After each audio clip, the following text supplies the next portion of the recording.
Êxodo capítulo 23.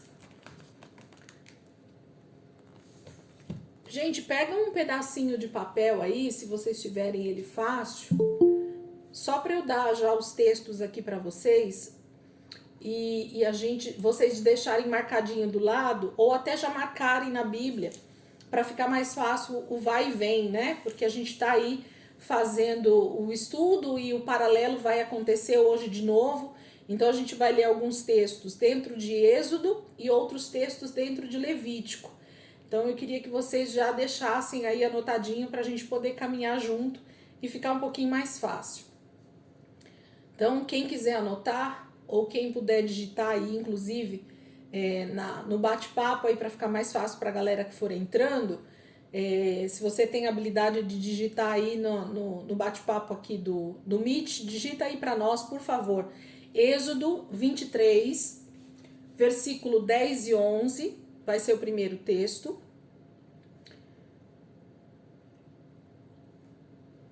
Êxodo 23, versículo 10 e 11.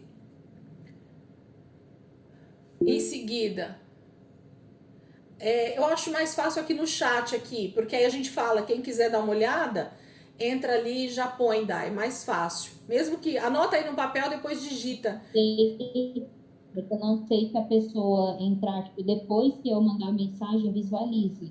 Não sei também. Mas anotem aí no papel, deixa a galera entrar e a gente anota de novo. Êxodo 23, 10 e 11. Depois, Levítico 25,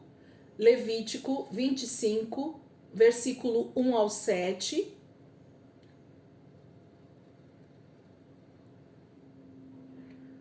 Depois, Êxodo 23, 12, que vai ser uma continuação lá do Êxodo mesmo. Êxodo 23, 12. Depois, Êxodo 31, do 12 ao 17.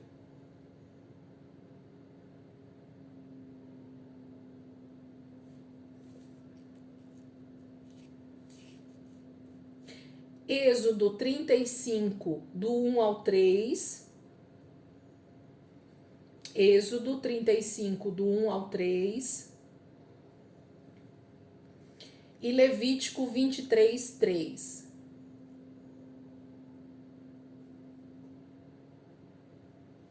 Então, deixem aí esse papelzinho aí do lado. Levítico, qual que é o último? 23, 3. Levítico. Antes do 25 mesmo? Isso. Nós vamos avaliar os paralelos, na verdade, por isso que vai antes, entendeu? É o paralelo do outro texto. Cleuzinha, você já fez a cirurgia no outro olho, por isso que você tá de óculos? É isso?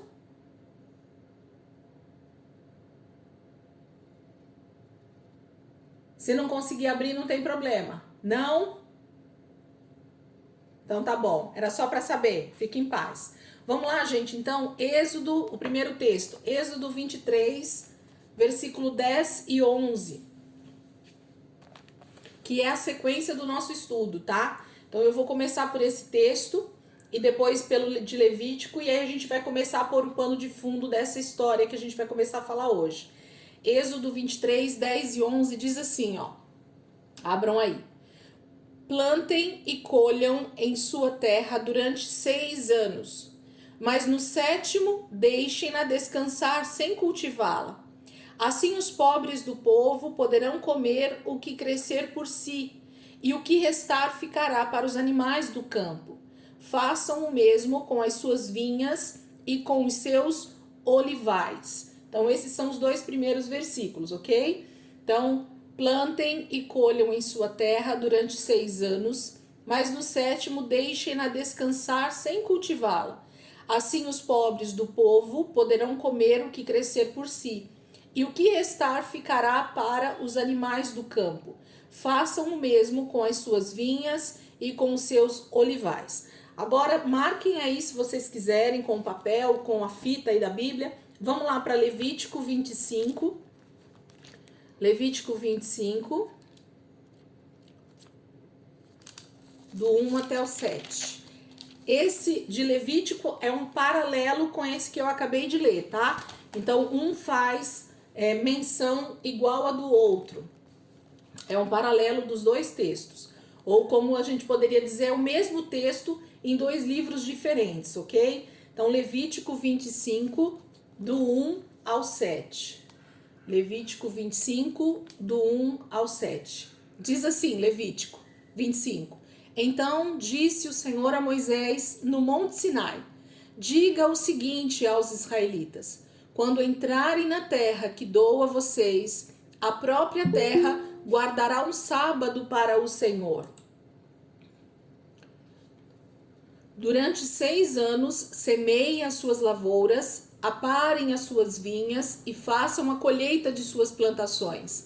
Mas no 7º ano, a terra terá um sábado de descanso, um sábado dedicado ao Senhor. Não semeiem as suas lavouras, nem aparem as suas vinhas.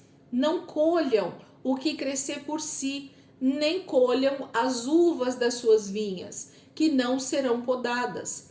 A terra terá um ano de descanso. Vocês se sustentarão do que a terra produzir no ano de descanso.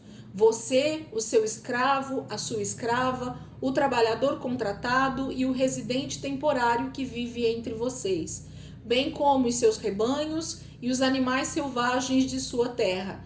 Tudo o que a terra produzir poderá ser comido. Ok? Então até aqui são esses dois textos que um faz paralelo com o outro, falando sobre o mesmo assunto, sobre o mesmo texto.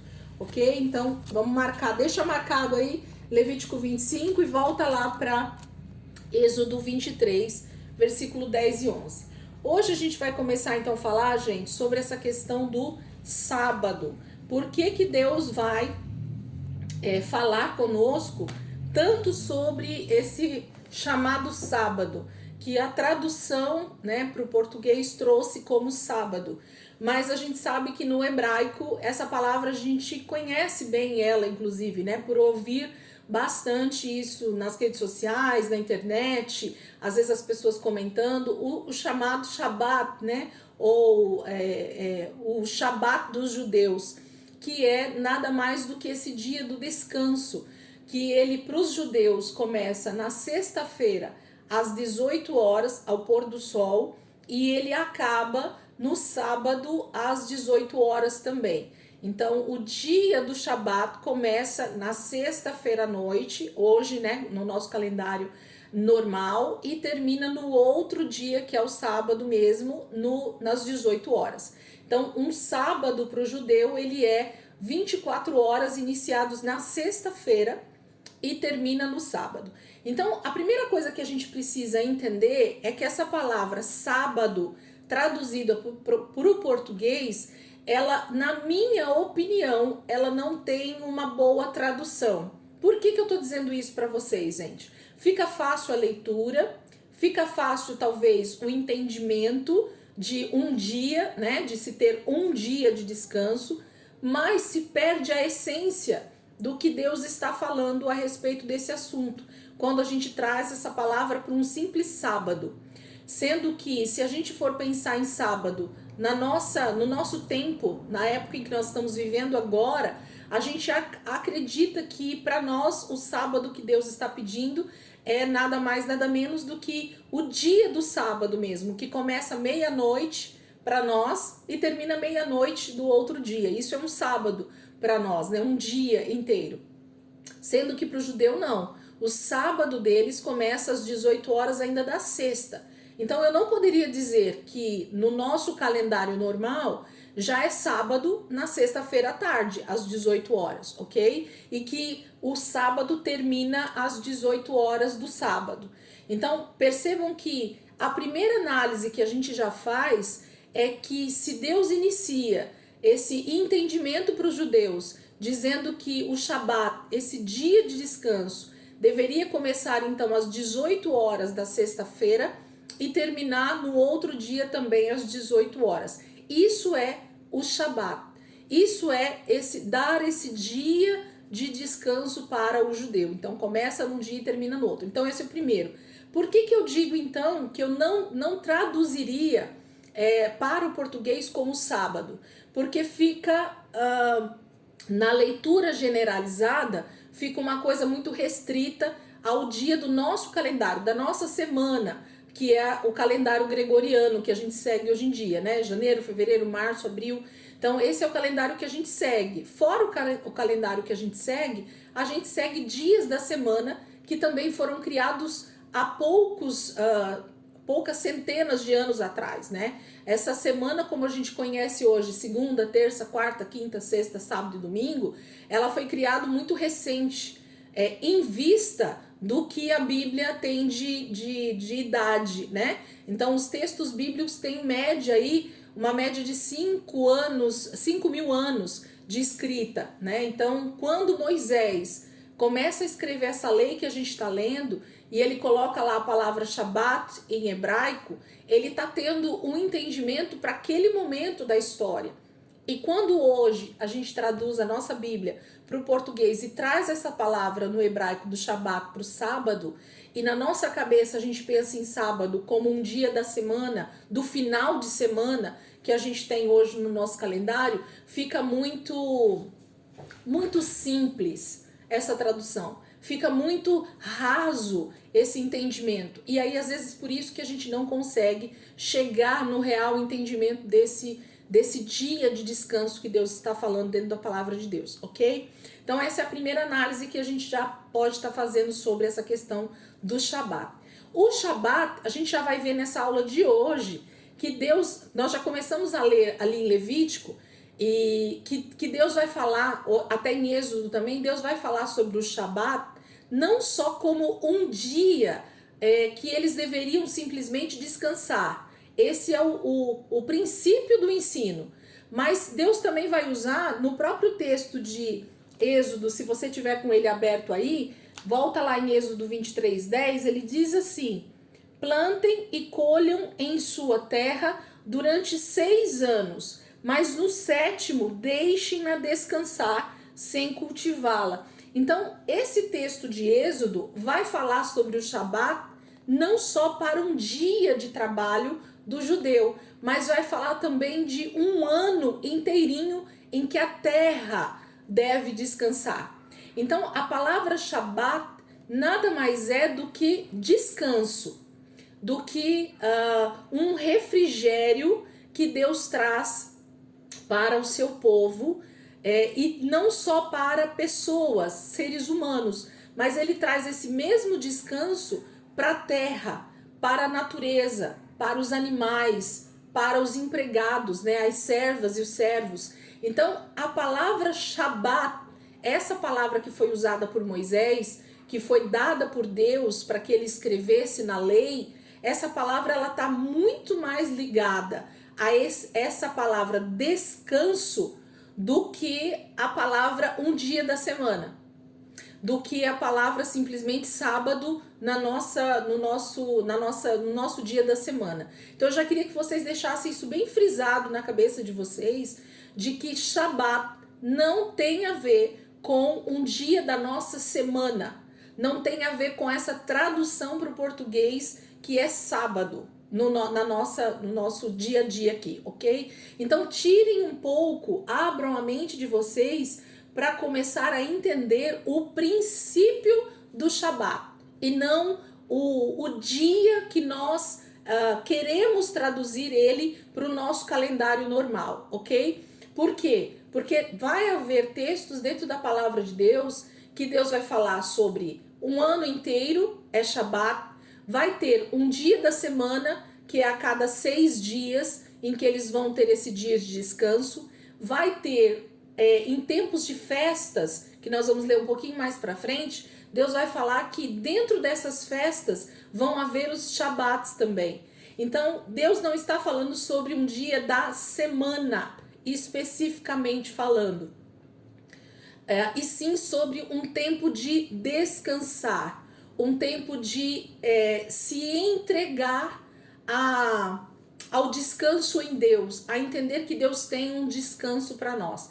Então é disso que a palavra do hebraico Shabbat tem a ligação. Se você for na origem da palavra, ela vai te dar a resposta imediata de descanso. Então, se essa palavra tivesse que ser traduzida por português de forma mais literal, seria um dia ou um ano ou um momento de descanso, e não sábado. Mas traduziram para que ficasse mais fácil para o nosso entendimento, talvez, ou não, porque é isso que eu estou falando. O entendimento, quando eu leio sábado, é se eu me aprofundar e for estudar a palavra, eu vou entender que não é esse o real entendimento que eu deveria ter sobre isso, ok? Mas vamos seguir.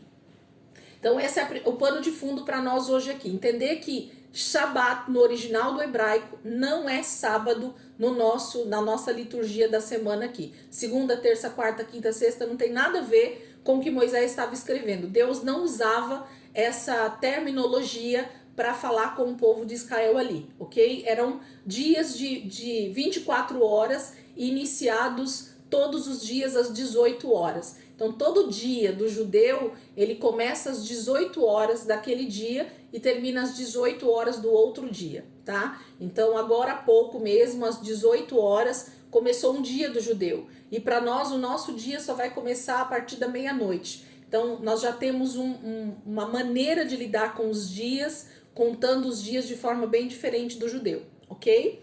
Tá? Então, a gente precisa entender isso como pano de fundo.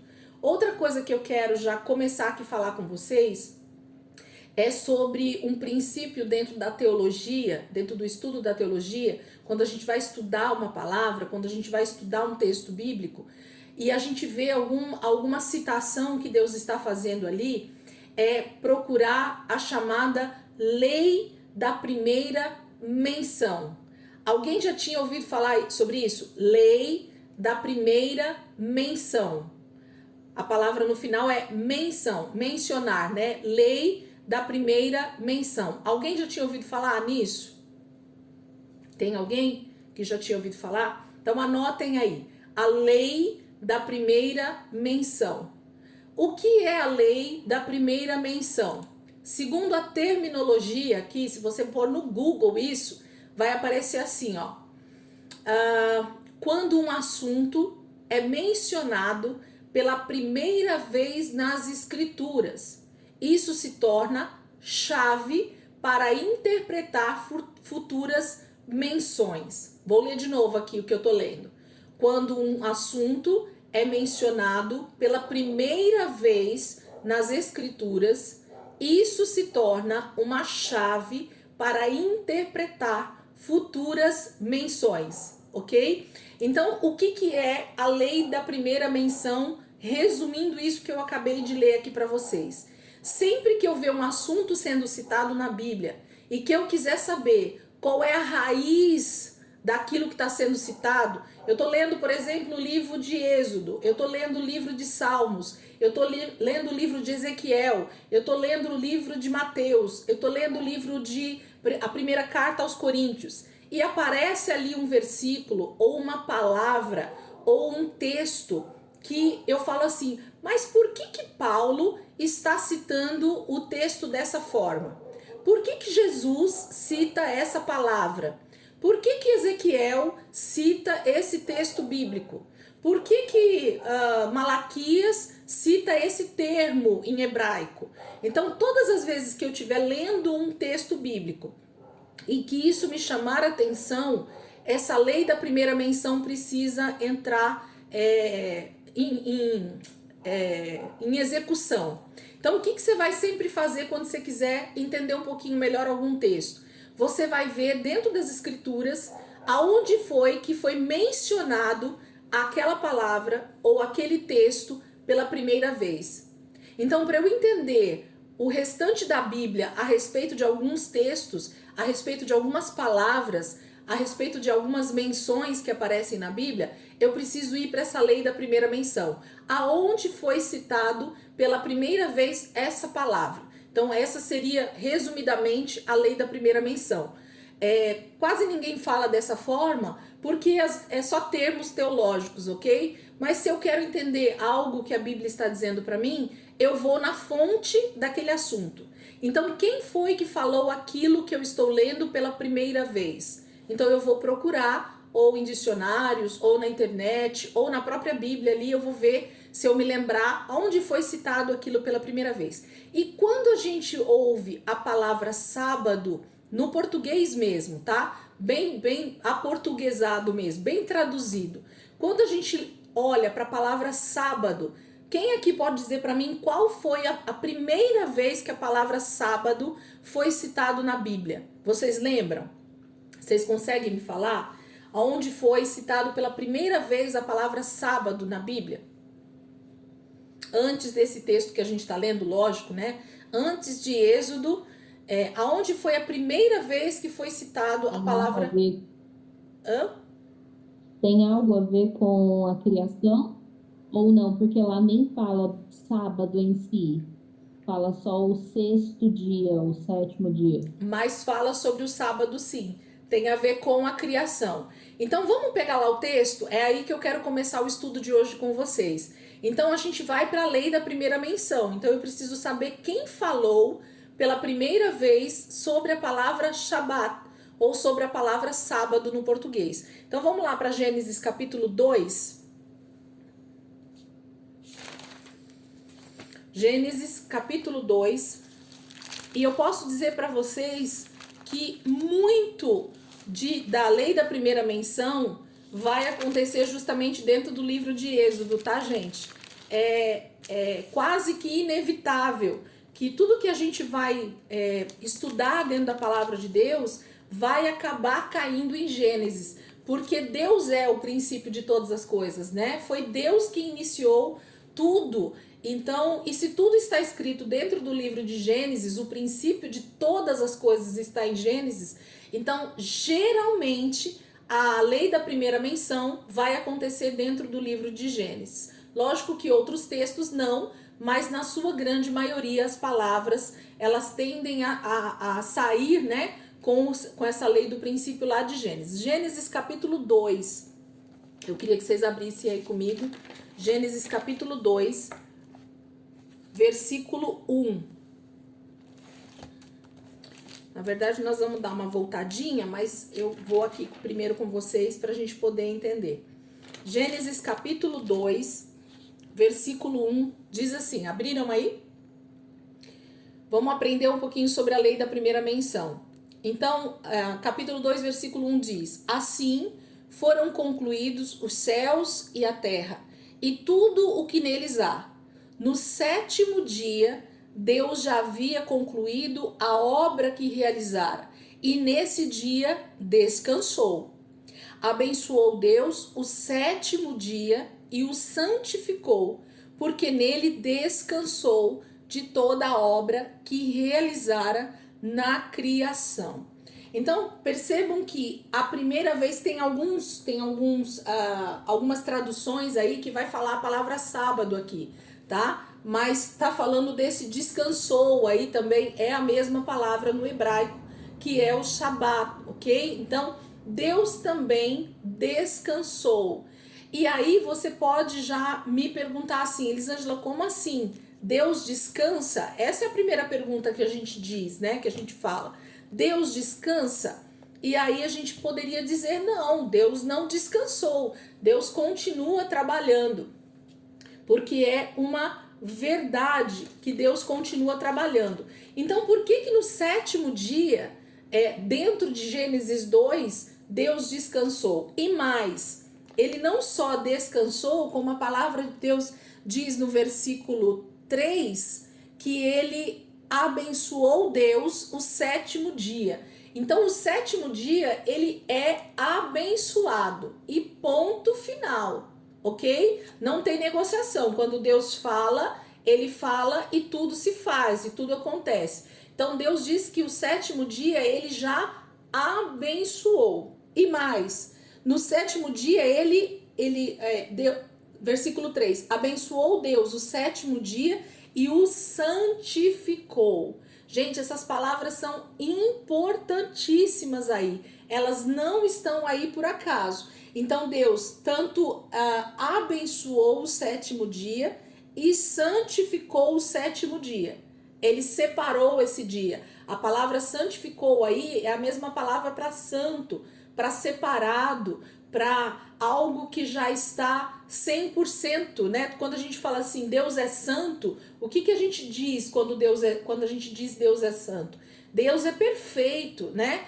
Em Deus não há variação alguma, em Deus não há pecado, em Deus não há nenhuma sombra de variação, a palavra vai dizer, né? Então, Deus está dizendo que esse sétimo dia, ele também santificou. Então, ele está dizendo que esse sétimo dia também é santo, esse sétimo dia, ele é separado, ok?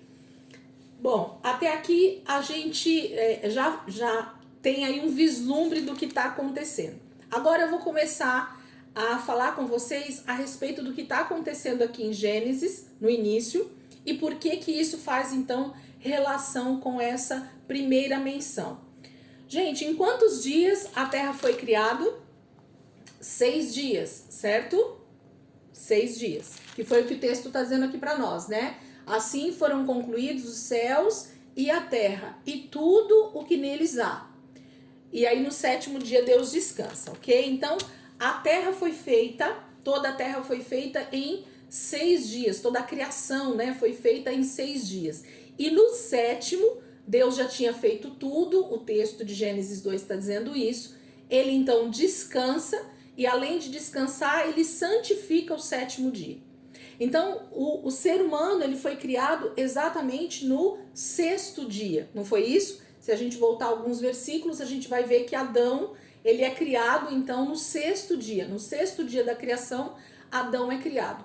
Quando Adão nasce, quando Adão é criado ali no jardim, que o jardim é dado para ele, qual é o próximo dia? O 7º, ok? Então Adão acorda, né? Tem o fôlego de vida dado ali, ele começa a ser um ser vivente. E quando ele vai começar a usufruir desse jardim que Deus criou, depois de 6 dias que Deus fez tudo, ele vai usufruir esse jardim no 7º dia. Vamos ler um pouquinho do texto, que aí eu vou falar um pouquinho do que eu tô querendo dizer, mas sem dar a base bíblica, às vezes fica um pouquinho vago, ok? Vamos pegar o texto de Gênesis 1, só pra gente dar uma lida aqui, pra gente chegar nisso que a gente vai falar aqui agora. Pega lá, vira só uma página, Gênesis capítulo 1. Vocês não se preocupem que aí a aula vai ser bem rápida depois que a gente entender esse fundamento, tá bom? Gênesis capítulo 1, versículo 1 diz: No princípio, Deus criou os céus e a terra era sem forma e vazia. Trevas cobriam a face do abismo, e o Espírito de Deus se movia sobre a face das águas.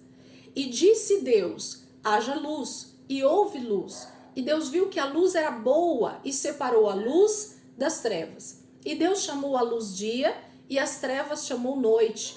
Passaram a tarde e a manhã, esse foi o primeiro dia. Então, o princípio de contagem de dias para o judeu começa aqui.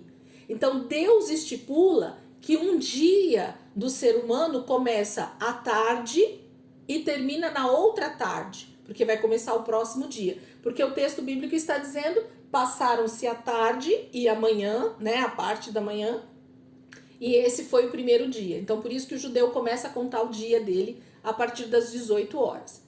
Versículo 6. Depois disse Deus, haja entre as águas um firmamento que separe as águas de águas. Então Deus fez o firmamento e separou as águas que ficaram abaixo do firmamento das que ficaram por cima. E assim foi.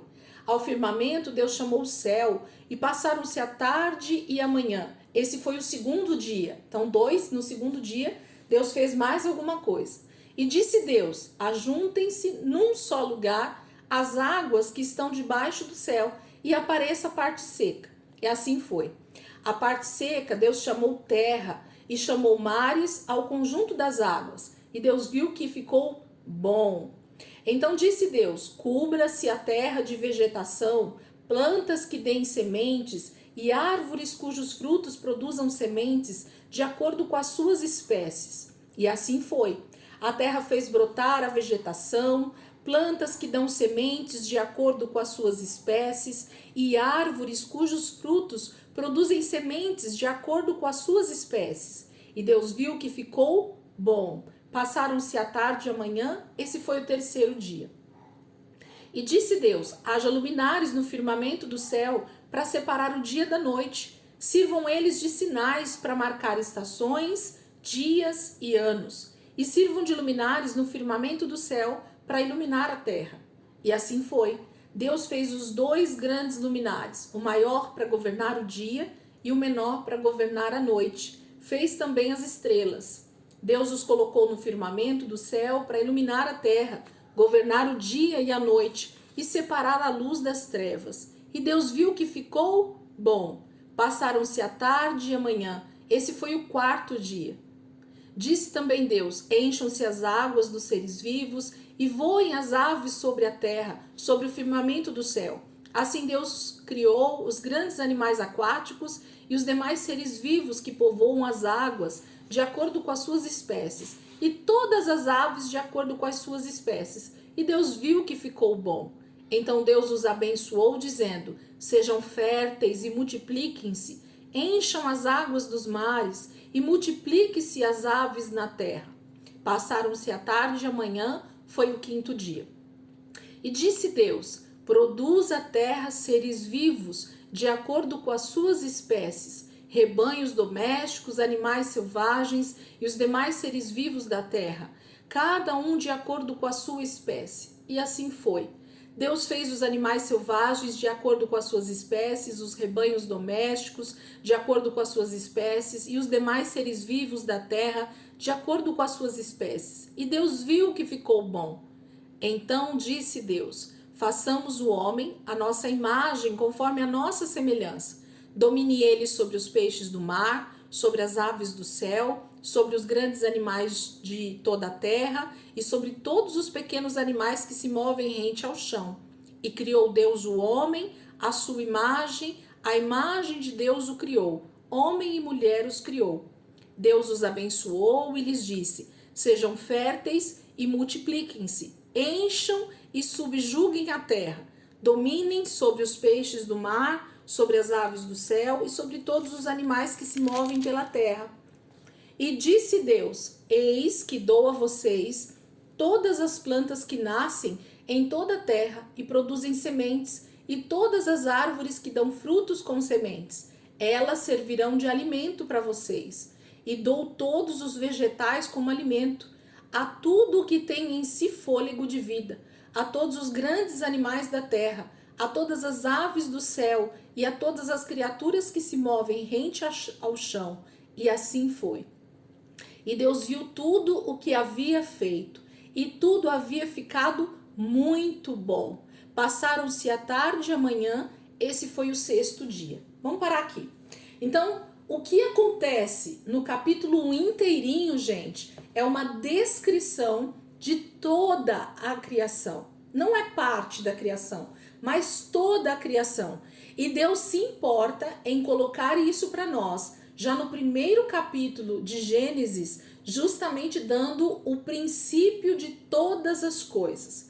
E além disso, deixa claro para nós que ele cria todas as coisas primeiro, e o último da sua criação é justamente o ser humano. A sua imagem, a sua semelhança, Deus o fez no sexto dia, onde tudo já havia sido feito, onde tudo já tinha sido criado, onde tudo já tinha sido formado. E aí Deus cria o homem, que é a sua perfeição, porque é a sua imagem e semelhança. E nesse sexto dia tudo está pronto. E Deus vira para o ser humano que ele acabou de criar no sexto dia e diz: olha, tudo que está aí está à sua disposição. Eu dei para que você cuide desse jardim que eu vou colocar você aí, que você cultive a terra, que você domine sobre toda a terra em tudo, sobre animais, sobre as plantas você vai dominar, sobre tudo você vai dominar. E de tudo isso que está aí na terra é que você vai se alimentar. Então, brincadeiras à parte, o ser humano estava para ser um ser totalmente vegetariano, né? Nós comeríamos somente folhas, né? Verduras, legumes, frutas, e era isso. Essa seria a alimentação do ser humano e também dos animais. É isso que está escrito aí, tá bom? Não haveria nenhum ser vivo que comeria outro ser vivo, ok? Não haveria predadores na natureza no sentido que a gente vê hoje. Leão não comeria carne, leão comeria frutinhas e verduras e legumes, assim como a gente, tá bom? Então, o pecado traz inclusive isso, mas não é isso que a gente vai falar. Então, no sexto dia, Deus coroa a sua criação justamente com o ser humano, dando para ele tudo pronto. Então, quando Adão abre os olhos dele, quando ele é criado e Deus dá o fôlego de vida, ele olha e tudo está pronto.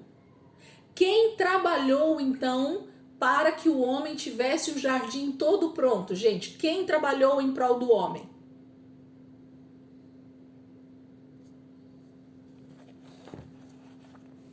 Deus.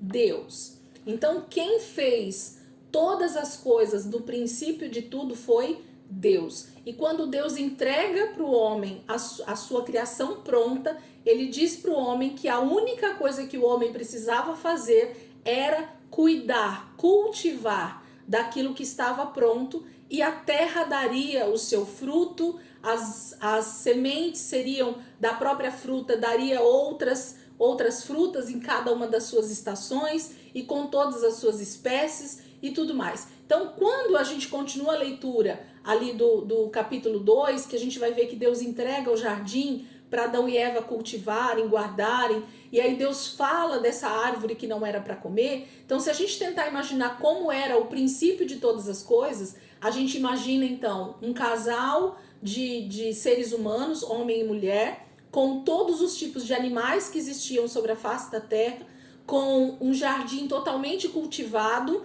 pronto, onde todas as árvores já davam frutos, onde já existia todo tipo de verdura, legumes, tudo estava pronto para o homem simplesmente colher e comer e viver dentro desse paraíso, vamos dizer assim, que Deus havia criado.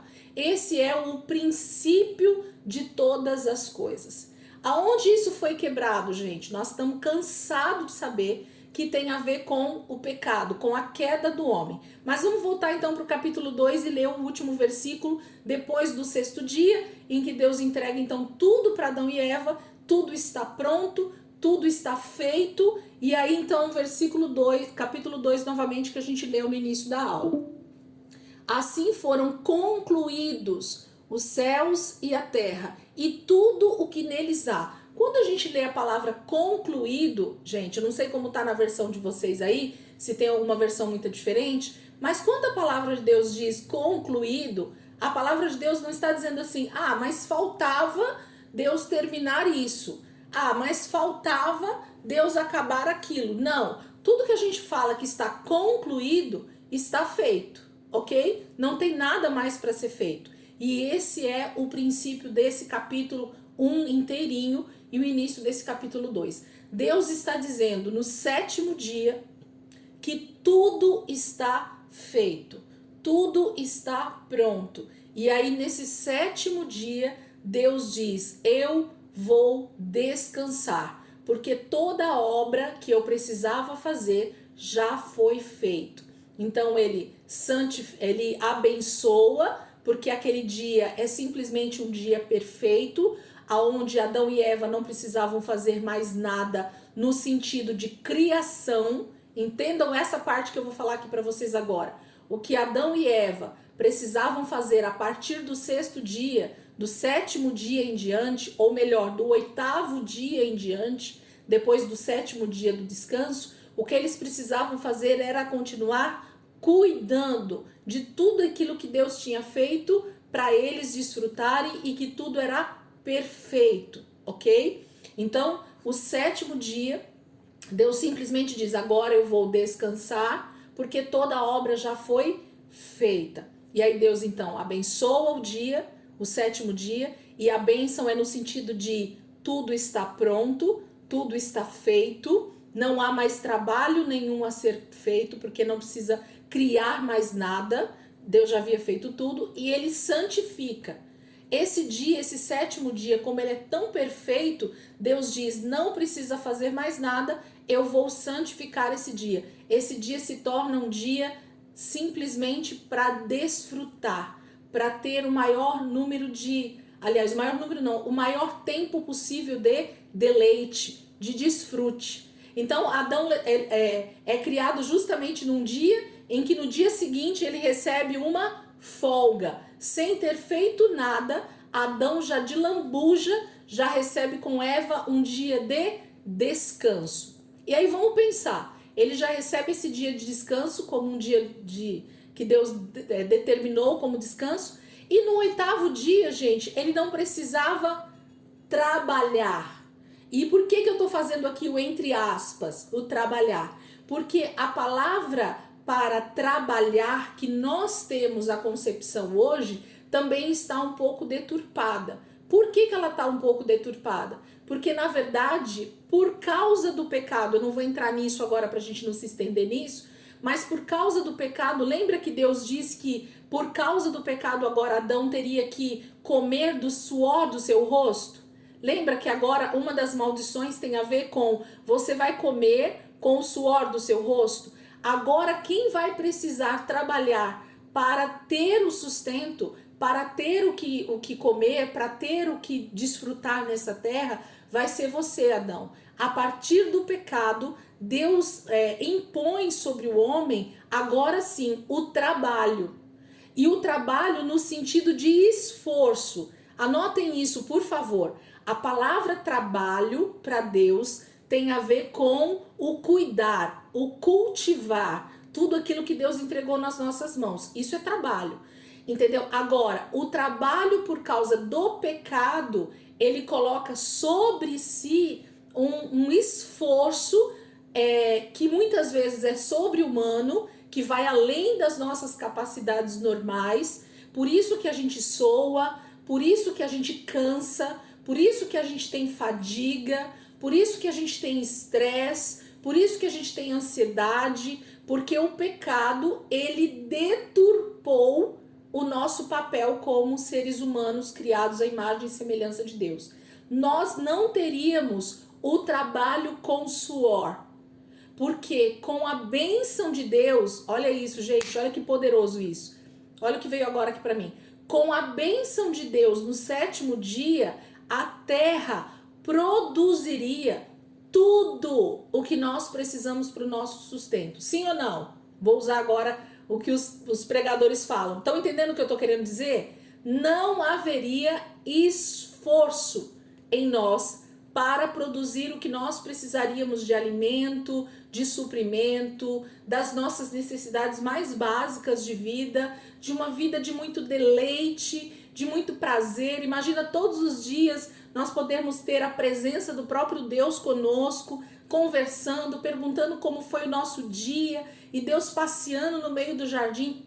Pensa como foi esses dias que a Bíblia não diz quantos foram, que Adão e Eva viveram essa plenitude. Então eles não tinham que suar no sentido de esforço físico, literalmente falando, para produzir nada. A terra, eles colhiam lá uma fruta, passava-se algum tempo, aquela árvore ia e produzia novamente novos frutos perfeitos e maravilhosos. Eles iam e colhiam uma verdura, passado alguns dias, aquela verdura ia lá e nascia novamente. Isso é a própria terra produzindo o que nós, seres humanos, precisássemos, ok? Para o nosso dia a dia. Isso é a palavra trabalho na sua origem, tá bom, gente? Então, a palavra trabalho... Vocês já ouviram aquele ditado, quem inventou o trabalho eu quero matar? Vocês já ouviram isso? Entendeu? Só que esse termo tá errado. E a gente sabia que a gente pensa errado sobre o trabalho no nosso dia a dia por causa desses ditados que, infelizmente, são malditos, no sentido de uma pessoa que diz algo errado, ok? Então, o trabalho foi dado por Deus a todo ser humano. Só que, por causa do pecado, agora a gente precisa empregar esforço.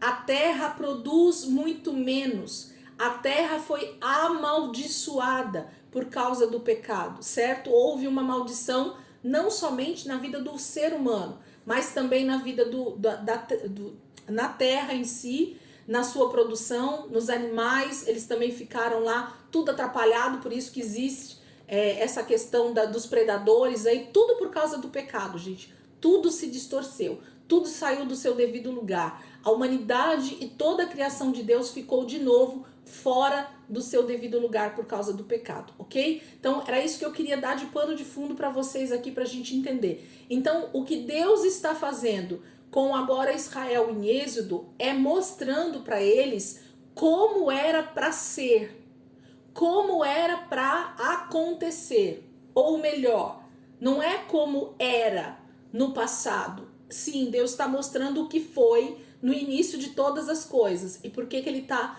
colocando agora o Shabat novamente para Israel. Mas ele agora está mostrando para nós algo futuro.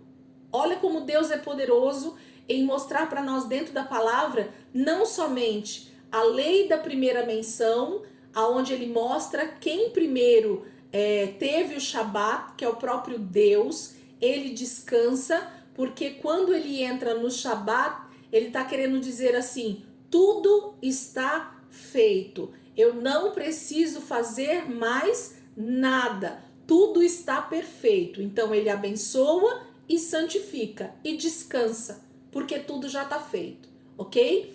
Quando entra o pecado, deturpa tudo isso, nós acabamos de falar. Agora, quando Deus liberta o seu povo da escravidão, a Páscoa não é uma sombra de bens vindouros. A Páscoa, a libertação do Egito, não diz respeito à cruz de Cristo, à libertação perfeita, ao sangue do Cordeiro perfeito que seria imolado lá na cruz. Não é disso que fala a Páscoa?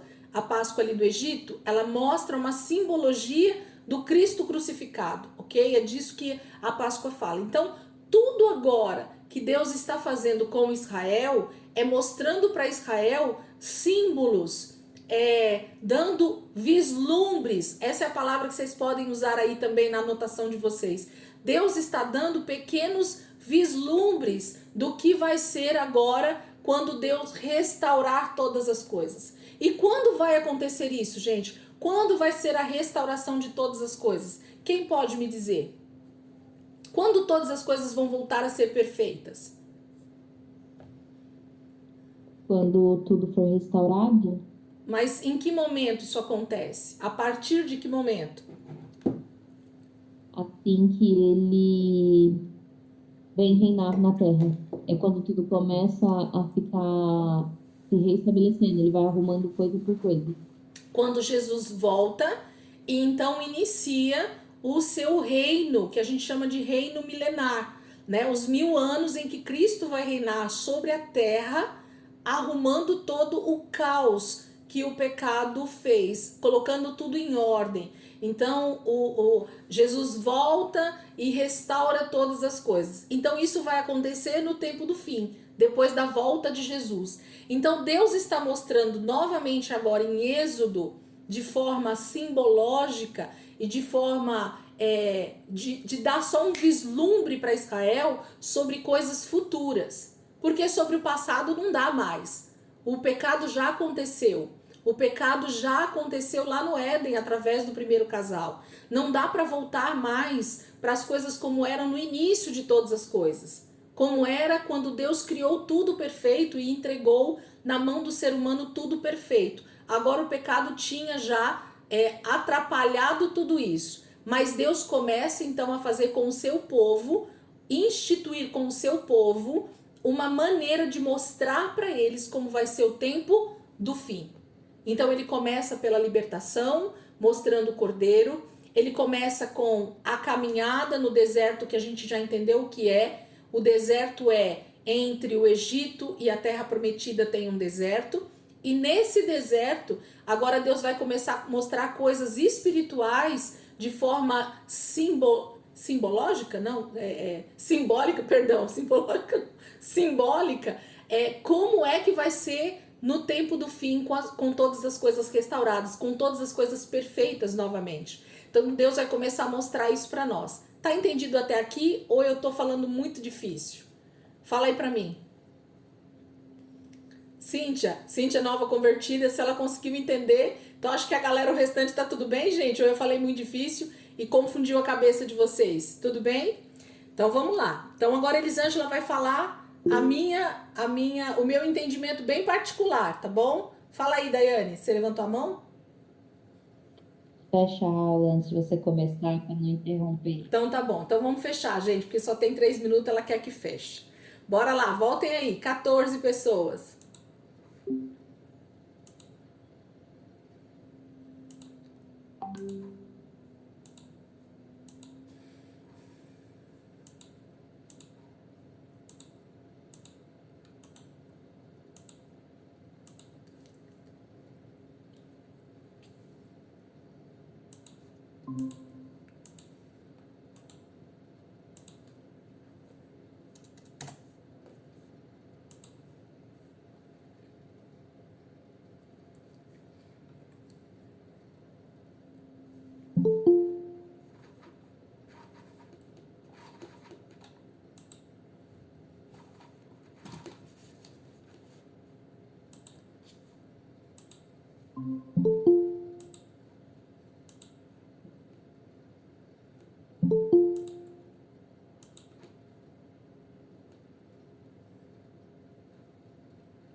Faltam 3. Vamos seguir aqui, gente. Então eu queria que vocês abrissem agora comigo o o Evangelho de João, capítulo 5. Abram lá só para eu ler um texto com vocês. João, capítulo 5. E eu vou começar a falar algumas coisas aqui com vocês que traz esse entendimento para nós. João, capítulo 5.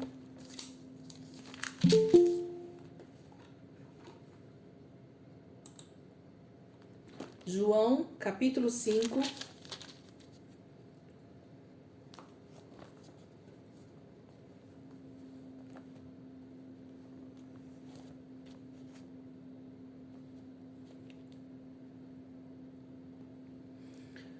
Se nós pegássemos o capítulo 5 inteiro para ler, a gente ia entender o contexto.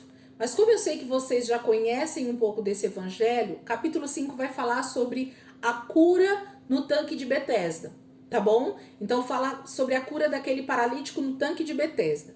Se a gente pegar então a partir do versículo 16, que é o foco do que eu quero falar, é o versículo 17. Mas eu quero então falar o 16 para dar o contexto para nós. Então, João, capítulo 5, versículo 16 diz assim, logo depois da cura no tanque de Betesda, tá? Então vai dizer assim, então os judeus passaram a perseguir Jesus porque ele estava fazendo essas coisas no sábado. Gente, o que Jesus estava fazendo no sábado? Quem pode me responder bem rapidinho? Segundo o que eu falei para vocês, que é o capítulo 5.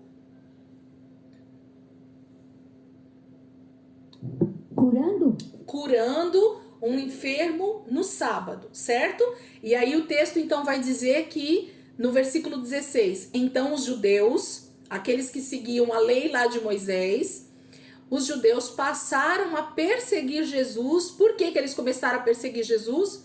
Porque ele estava fazendo essas coisas no sábado, no Shabat. Então Jesus estava fazendo algo num dia que a lei de Moisés, que a gente acabou de ler, ela estava dizendo que não podia ser feito nada. Então a gente já ouviu isso várias vezes, em várias pregações, ou a gente já tem ouvido esse tipo de assunto. Então Jesus passa a ser perseguido pelos judeus na sua época por causa de várias coisas, inclusive a cura do paralítico aqui no tanque de Betesda e outras coisas que Jesus também fez no Shabat, ok? Versículo 17 agora, e eu vou tentar dar uma contextualizada para a gente ver se a gente consegue entender.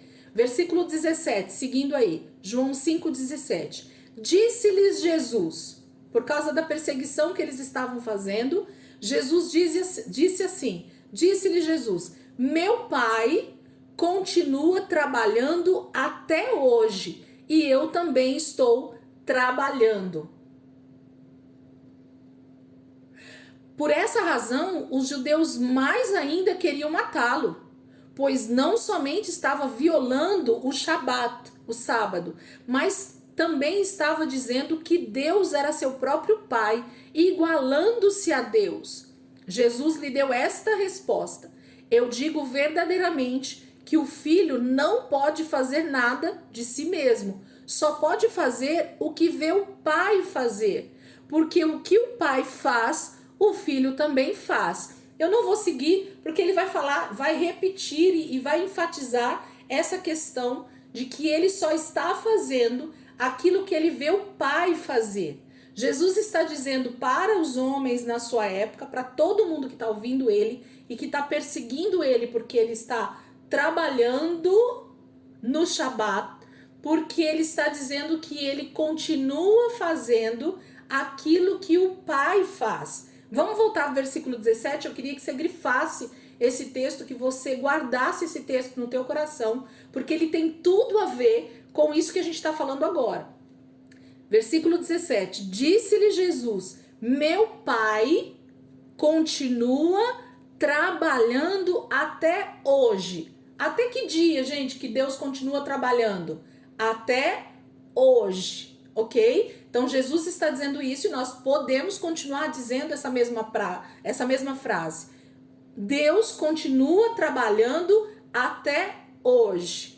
E eu também estou trabalhando. Então quem que precisa continuar trabalhando, inclusive, até que Jesus volte e faça tudo voltar a ser perfeito? E tudo passe a estar, então, nesse real descanso que a gente quer. Todos nós. Então Jesus está dando um grande ensino baseado, inclusive, na própria lei de Moisés, inclusive em todo o contexto do Antigo Testamento. Ele está dizendo que aquilo que ele está fazendo, Jesus, tem a ver com aquilo que o Pai continua fazendo. Agora olha aqui para mim e anota isso. O que é que Jesus estava fazendo nesse dia específico, nessa passagem específica em que os judeus estavam criticando ele, perseguindo ele? Jesus estava curando um paralítico, um ser humano que estava sofrendo há muitos anos ali no tanque de Betesda, e Jesus traz cura, traz libertação, traz restauração, traz salvação para esse paralítico. Então o que é que Jesus está fazendo que o Pai continua fazendo até hoje? Deem a resposta para mim, baseado nesse texto que a gente acabou de ler. O que Jesus continua fazendo que o Pai continua fazendo até hoje, que ele está falando? Quem aí? Criando o ser humano. Que mais? Curando e libertando. Que mais?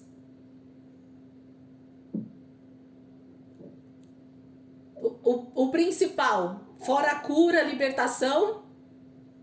Trabalhando. Trabalhando, curando. Que mais? O principal, gente. E curando. Que mais? Falem pra... Hã? Tirando os pecados. Também. Salvando. E salvando. Obrigada, Soninha. Tudo isso que vocês falaram. Ok? Mas então o Pai, por causa do pecado, ó, volta lá para Gênesis 1 e 2. Não era tudo perfeito? Deus já não estava descansando, gente, no 7º dia? Mas o que acontece então depois que Adão e Eva pecam? Tudo então foi destruído. Tudo aquilo que já estava pronto e acabado, a obra que já estava concluída por Deus, Satanás simplesmente deturpou. E agora Deus precisa restaurar tudo isso que ficou caótico. O pecado destruiu toda a perfeição da criação de Deus. E então, desde a queda, o Pai continua trabalhando até hoje. E Jesus e nós, então, precisamos continuar trabalhando até que Ele venha. Entendido até aqui? Vamos voltar? Volta o texto lá. que eu quero falar agora para vocês, para a gente ir completando essa coxa de retalhos, para falar sobre o sábado. Nós estamos falando só sobre sábado, tá, gente, aqui. Não saiu do assunto, não. Em quantos dias a terra, então, foi criada, gente? 6 dias, ok? Nós já entendemos isso. Toda a terra foi criada. O sétimo, Deus descansou de toda a sua criação.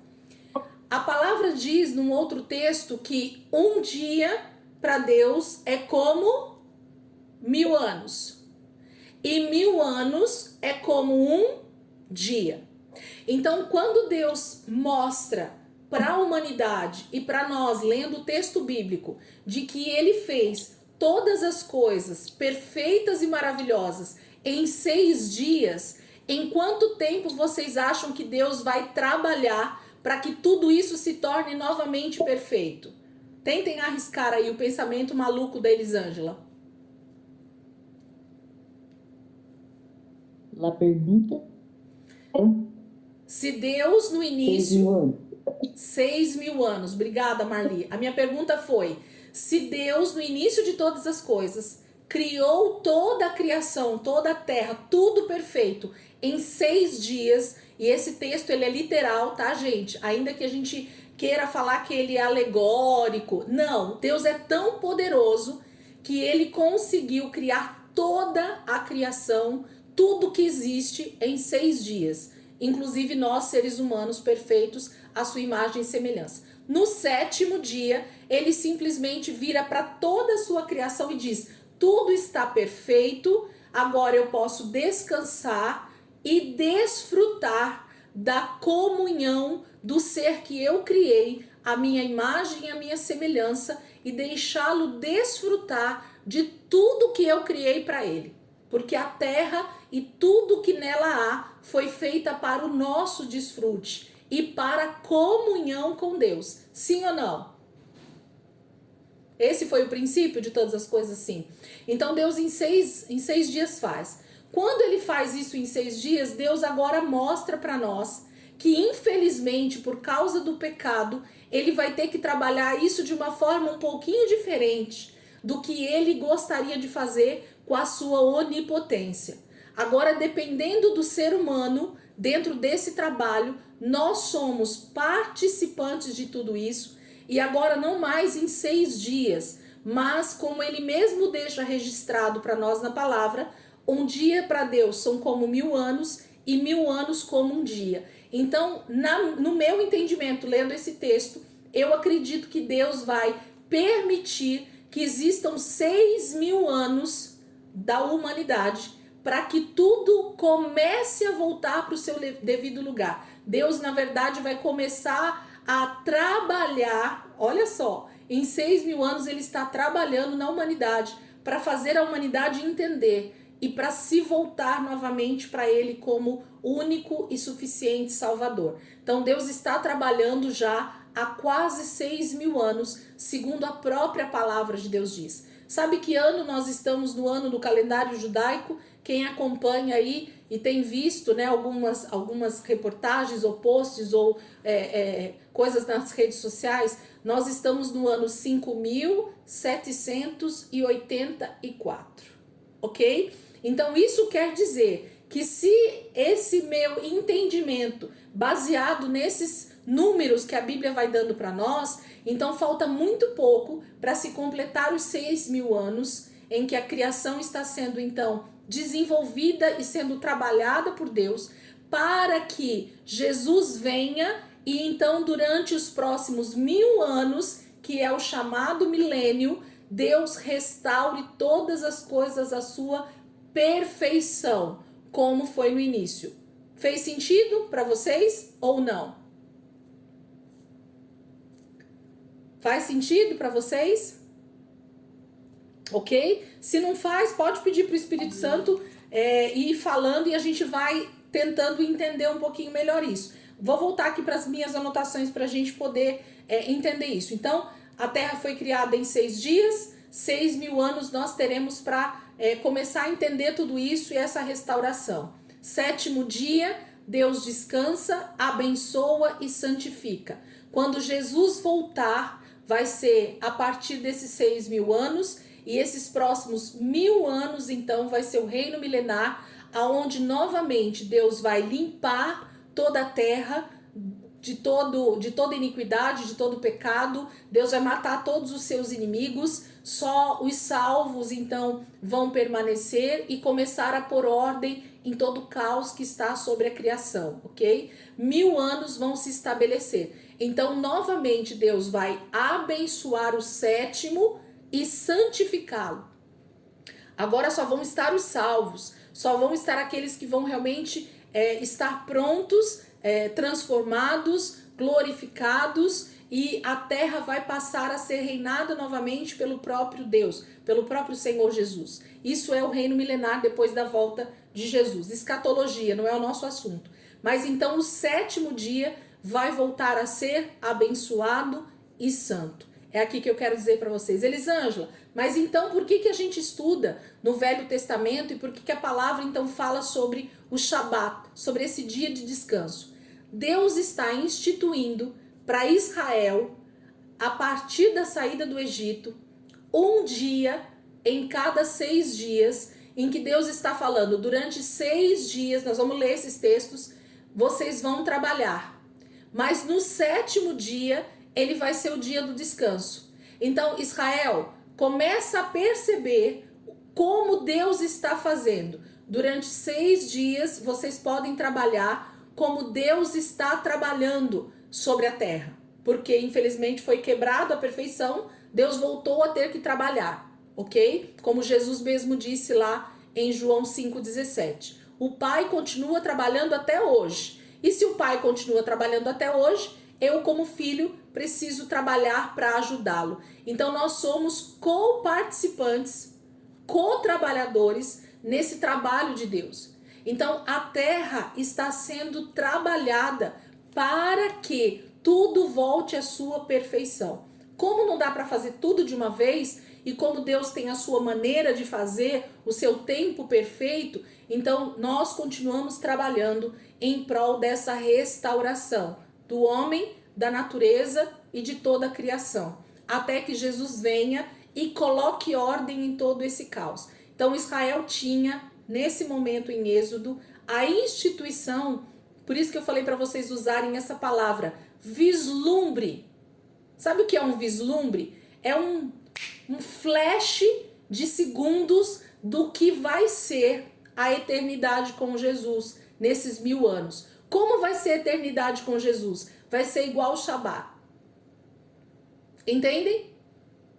Um dia de não termos mais que trabalhar. E aí vocês entenderam qual é o trabalho?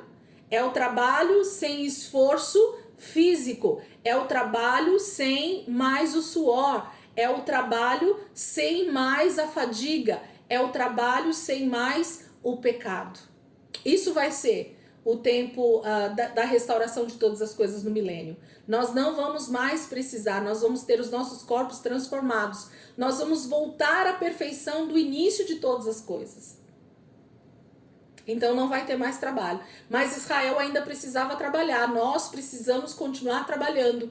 Não da forma que Deus gostaria. Mas aí Deus diz assim, então para que vocês comecem a sentir o gostinho da eternidade, eu estou instituindo um dia em que vocês vão aproveitar e descansar, crendo que eu estou trabalhando em prol desse reino perfeito, em prol dessa eternidade perfeita, em prol de arrancar da terra todo o pecado e toda a iniquidade.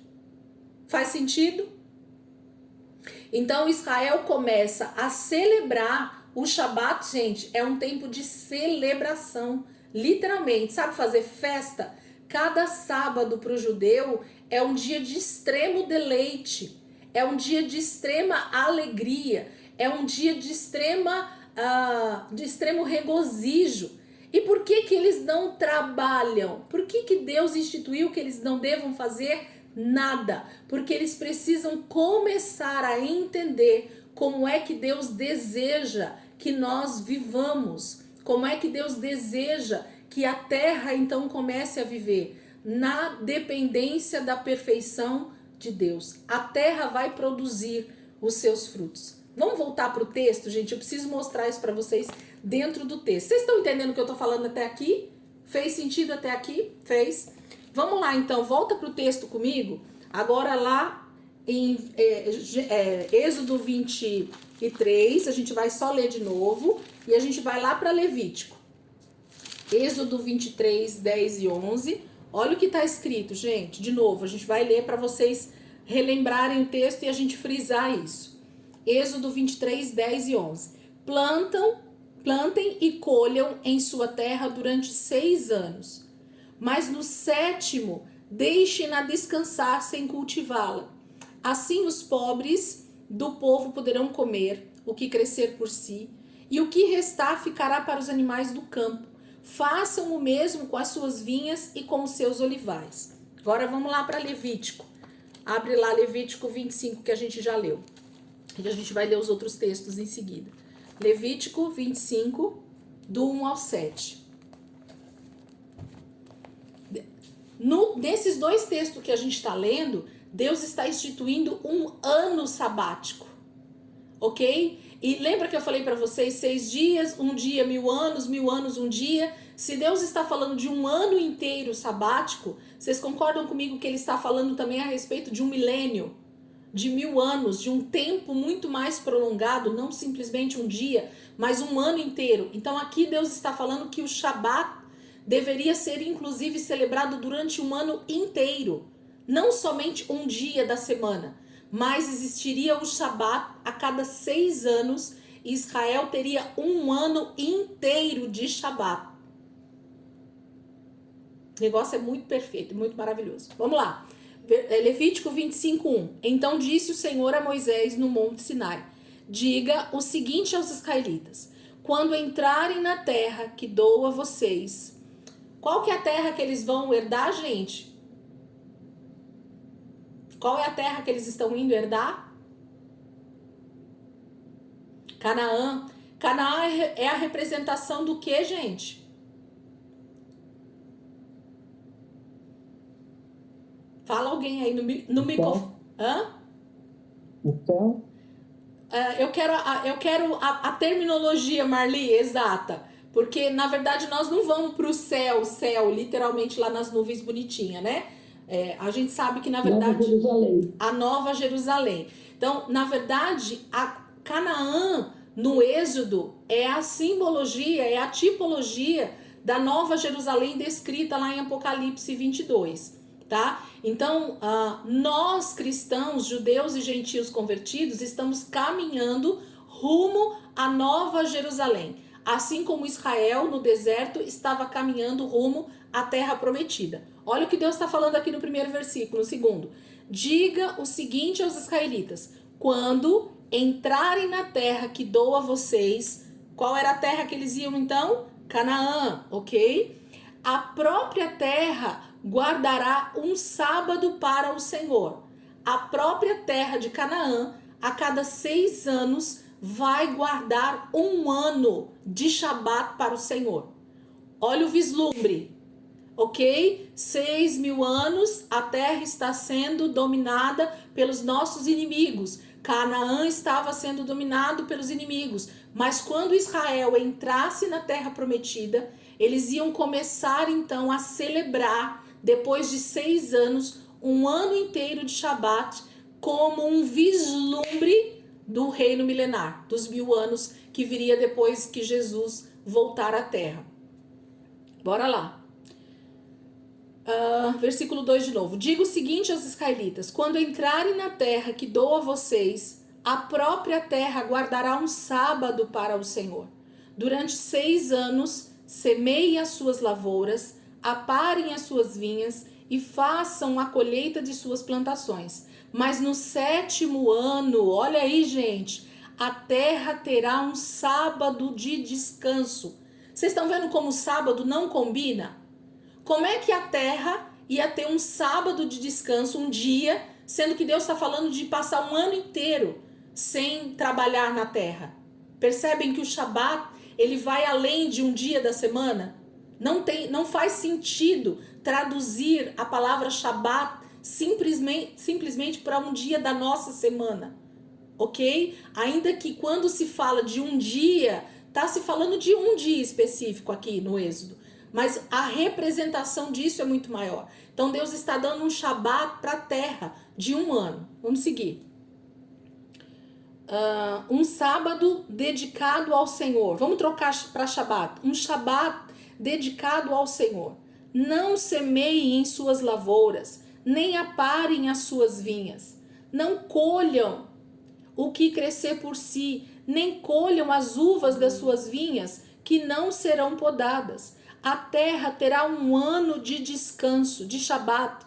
Vocês se sustentarão do que a terra produzir no ano de descanso. Você, o seu escravo, a sua escrava, o trabalhador contratado e o residente temporário que vive entre vocês, bem como os seus rebanhos e os animais selvagens de sua terra, tudo que a terra produzir poderá ser comido. Olha aqui para mim. Eu vou mostrar agora para vocês como o texto ele traz resposta para o próprio texto. Sabe qual é a palavra no hebraico para essa última palavrinha aí desse versículo 7? Tudo que a terra produzir poderá ser comido. Alguma versão muito diferente aí dessa? Quiser ler para mim, eu queria ouvir. Tudo o que a terra produzir poderá ser comido. Meu tá, tudo que a terra produzir,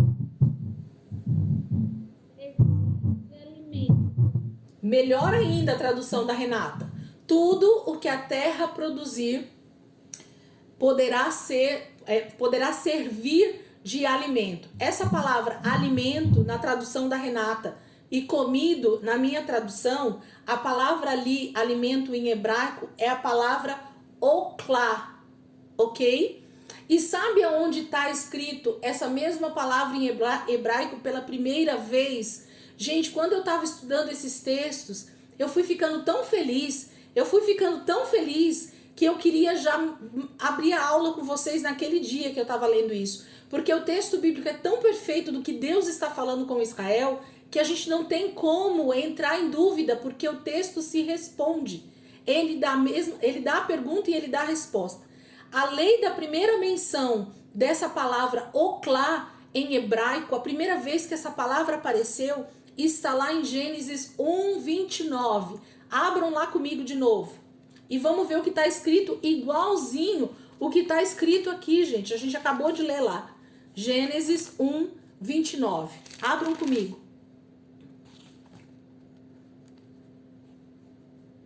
Dá vontade de entrar no manto aqui. De tão perfeito que a palavra de Deus é, gente. É um negócio muito maravilhoso. Jesus é lindo demais. Gênesis 1:29. Olha o que o texto diz, galera. E disse Deus: eis que dou a vocês todas as plantas que nascem em toda a terra e produzem sementes, e todas as árvores que dão frutos com sementes, elas servirão de alimento, oklá, para vocês.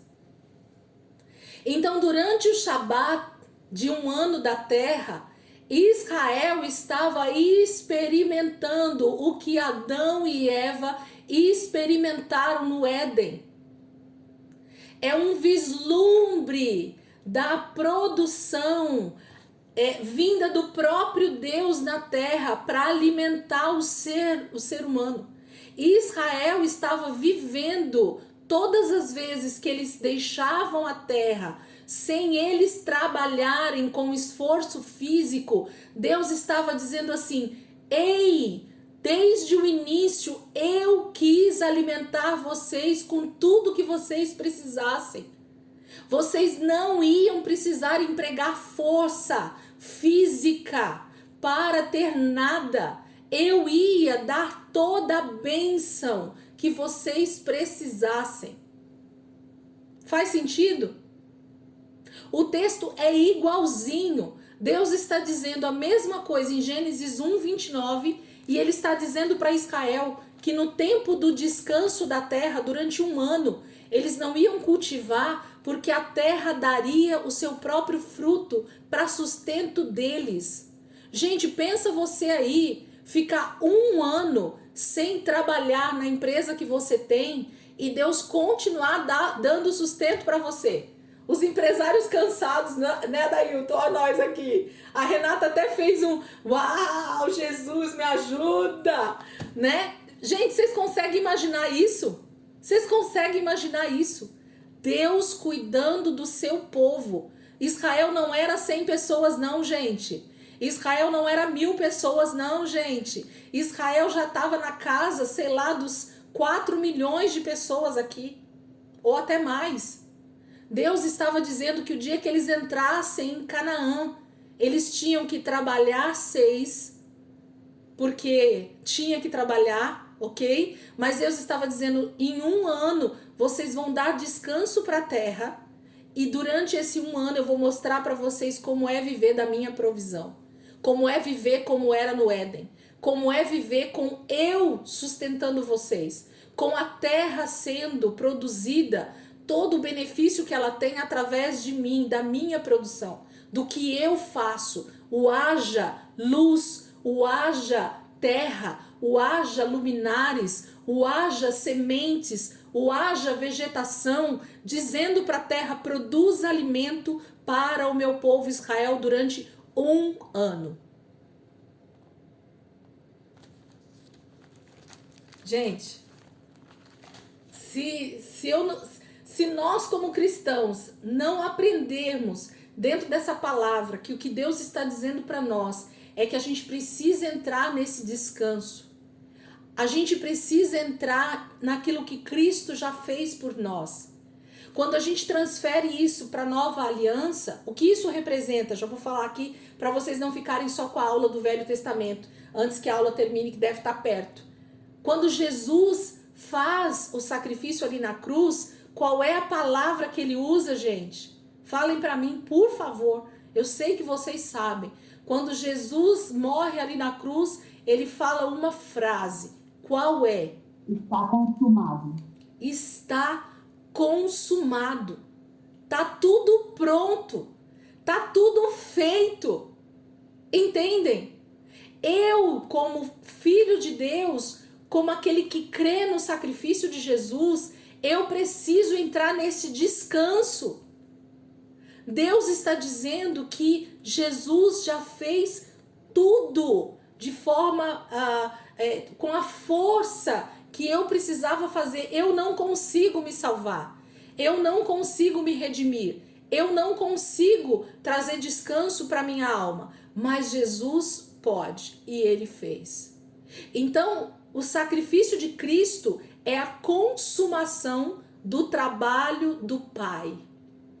O Pai está trabalhando até hoje, Jesus disse. E por isso que eu também trabalho. A partir da morte de Jesus, todos nós podemos entrar nesse ano sabático, nesse dia de descanso, nesse lugar de descansar em Deus, porque tudo está pronto. Elisângela, e agora então, o que eu preciso fazer? Eu só preciso crer na promessa da Nova Jerusalém, desse tempo de redenção e viver os dias na terra trabalhando em prol do reino de Deus. Elisângela, então eu preciso abandonar tudo, largar? Não! Nós precisamos continuar fazendo simplesmente aquilo que o Pai colocar nós para fazermos como seus ajudantes, que é continuar buscando as vidas para o Senhor, tirando vidas do inferno, salvando pessoas através da pregação do Evangelho, fazendo com que outras pessoas creiam em Cristo como nós, porque esse mundo, gente, vai ser totalmente destruído e restaurado. Nada do que você pense em construir como império vai permanecer de pé, não vai. Então, por isso que nós precisamos ter a consciência de redenção, de restauração, de a volta de Cristo. É para isso que eu preciso trabalhar. Então, o meu trabalho passa a ser um cooperador do próprio Deus, do próprio Cristo, para salvar o maior número de pessoas possível, para entender o meu processo de santificação, o meu processo de redenção. É para caminhar rumo a esse dia de descanso que vai ser pleno e absoluto no milênio. Por enquanto a gente ainda precisa trabalhar, porque nós estamos nessa terra ainda atrapalhada pelo pecado, mas vai haver o dia perfeito. E esse dia perfeito é na volta de Jesus, em que todas as coisas vão começar a tomar outro rumo. Por isso que Israel precisava continuar trabalhando 6 dias e aproveitando um dia como um vislumbre do milênio. Por isso que a terra precisava ser cultivada durante 6 anos e durante um ano inteiro Israel provava com os próprios olhos, com o próprio corpo, com a própria vida deles, como vai ser a restauração de todas as coisas. A dependência de Deus precisa ser o nosso maior privilégio nesse tempo. Nós precisamos depender do Senhor em todas as coisas. Ele é quem provê todas as coisas para nós. Ele tem todo o poder para fazer isso. Ainda que nós trabalhássemos arduamente, nós não conseguiríamos produzir salvação para nós, que é o principal. O pecado, ele nos atrai por promessas que não têm firmamento, não têm firmeza em si mesmo, não têm fundamento. Satanás, tudo que ele promete não podendo cumprir, porque ele é mentiroso. Quando ele diz que você tem que ter muitas riquezas nessa terra e produzir muita riqueza aqui, ele se esquece que tudo vai ser destruído aqui. E quando eu falo isso, gente, a gente precisa tomar muito cuidado com esse tipo de ensino, com esse tipo de revelação, com esse tipo de entendimento, porque tem gente que passa a viver uma vida extremamente miserável, ou sem expectativa de vida, ou sem trabalhar em prol de nada, porque ouviu uma palavra como essa que eu tô falando aqui para vocês e acha que então tudo acabou, eu vou parar por aqui, eu vou viver de migalhas, porque a hora que Jesus voltar, então eu vou viver o tempo do milênio na restauração de todas as coisas. Negativo. Quando Jesus consumou a obra na cruz, ele disse algo: o reino de Deus já está entre vocês. Então, o que eu e você estamos já fazendo desde então, da morte e ressurreição de Jesus, é começando a restauração de todas as coisas. Então, nós já estamos trabalhando em prol da restauração da terra, da restauração do ser humano com a salvação. Cada vez que nós cuidamos bem da natureza, cada vez que nós fazemos algo em prol de embelezar a terra, a natureza que Deus criou, ao invés de destruí-la ainda mais, nós já estamos cooperando com o reino de Deus, gente. É isso que nós já estamos fazendo. Então o reino de Deus já está iniciado a partir do momento que Cristo morreu e ressuscitou. Só que o cumprimento de tudo isso, esse dia perfeito, vai acontecer somente no milênio. Mas nós já estamos participando disso com o Senhor Jesus, com o próprio Deus, trabalhando em prol disso. Entendem? Israel no Velho Testamento ainda não tinha essa convicção que nós temos hoje, porque Cristo ainda não tinha morrido. Eles realmente celebravam um dia específico como Shabat, ou um ano inteiro específico como o ano do Shabat da terra, para entender um pouquinho o que seria esse Shabat perfeito, com a morte de Jesus e deixando tudo consumado. E pensando já na eternidade, porque eles não tinham ainda essa perfeição de pregação, vamos dizer assim, né? Nós temos o texto completo, a revelação de todas as coisas. Nós temos o entendimento completo de todas as coisas descrito no texto sagrado. Os israelitas ali no deserto não tinham. Era uma revelação progressiva que estava acontecendo. Era algo pouco a pouco que estava sendo revelado pelo próprio Deus. Então, quando Deus institui o sábado para eles, ele está instituindo um vislumbre da eternidade. Entendido até aqui? Eu vou ler o que eu escrevi aqui para nós. Então, eu volto para o Éden, né? No Éden, No Éden era perfeito, né? O homem não precisava trabalhar, ele somente cultivava. Deus já tinha feito tudo. O homem só precisava cuidar da terra e a terra daria todo o seu sustento. Foi o sexto dia que Deus fez o homem e colocou tudo como pronto e perfeito. Lá em Gênesis 2 que a gente leu, estava dizendo que Deus abençoou o sétimo dia e o santificou, porque nele descansou. O próprio Deus entrou nesse Shabat, né? De toda a sua obra. Então a obra de Deus foi consumada novamente.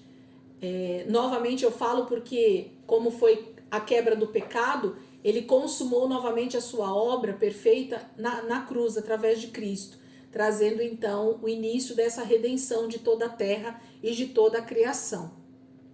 Eu falei que foram acabadas todas as coisas e, além disso, o texto fala para nós lá em Gênesis 2:1, se vocês quiserem voltar lá só para ver esse detalhezinho, ele diz assim, ó, foram acabados, né, todas as coisas. Deixa eu ler aqui, para eu ler exatamente como tá. Gênesis 2:1. Eu tô meio perdida na hora, mas deve estar acabando aí, né? Meu despertador ainda não tocou, deve estar aí nos finalmente. 9h36. Já passou? Mas o meu despertador não tocou. Deixa eu só terminar isso aqui com vocês, então me deem dois... Tá igual o funcionário que fala pro patrão que não tocou para ir trabalhar. Ah, é? Vamos lá. Gênesis 2:1 diz assim, ó. Assim foram concluídos os céus e a terra e tudo o que neles há. Aí ele diz assim, e tudo o que neles há. Esse texto, gente, tem uma outra versão que eu li, que está escrito assim, foram acabados os céus e a terra e todo o seu exército. Tem alguém que tem essa versão? E todo o seu exército? A versão Ara, se não me engano, ela tá desse jeito. Foram acabados os céus e a terra e todo o seu exército. Tem alguém que tem essa versão? Tem aí, Aninha? Versículo 2:1 de Gênesis. Essa palavra exército que está nessa versão aí é a palavra tsabá, que significa nada mais, nada menos do que exército mesmo, né? Então, depois que Deus acaba com todas as coisas, depois que Deus finaliza com todas as coisas, ele simplesmente realmente coloca um exército, porque ele sabia que ele ia ter que lutar literalmente contra todas as hostes espirituais que ele tinha derrubado do céu para a terra. Então tá falando sobre isso também. Então por isso que a gente luta, né, insistentemente pela tomada de todas as coisas para Deus, porque Satanás tenta de alguma maneira continuar destruindo toda a criação perfeita de Deus, ok? Então é isso que Satanás tem feito desde a sua queda, desde que ele tentou ser igual a Deus, ele entra nisso. Nós vamos entrar depois, eu não vou entrar hoje, nós vamos entrar em Êxodo 31, 12 ao 17, a gente vai falar um pouquinho mais sobre o restante desse santificou aí, porque que Deus santificou o sétimo dia, tá bom? Vamos terminar aqui então, alguém quer orar pra gente terminar? Eu acho que essa primeira parte do sábado eu consegui concluir, eu sabia que eu não ia conseguir ler o livro hoje com vocês, porque eu queria entrar nesse contexto todo aqui, do que fala em Gênesis e do que fala em Êxodo ali sobre o sábado, e a gente vai terminar esses outros textos que eu falei para vocês semana que vem, tá bom? Alguém quer orar aí pra gente finalizar?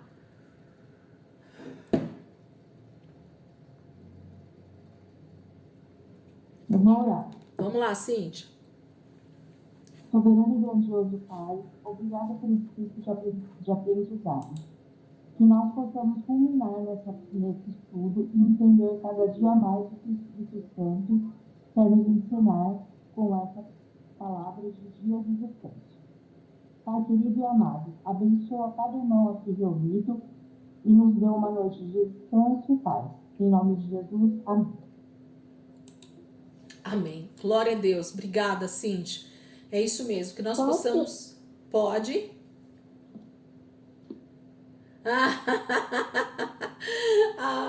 A Renata tá lendo um livro, gente, que é o Mistério de Jesus.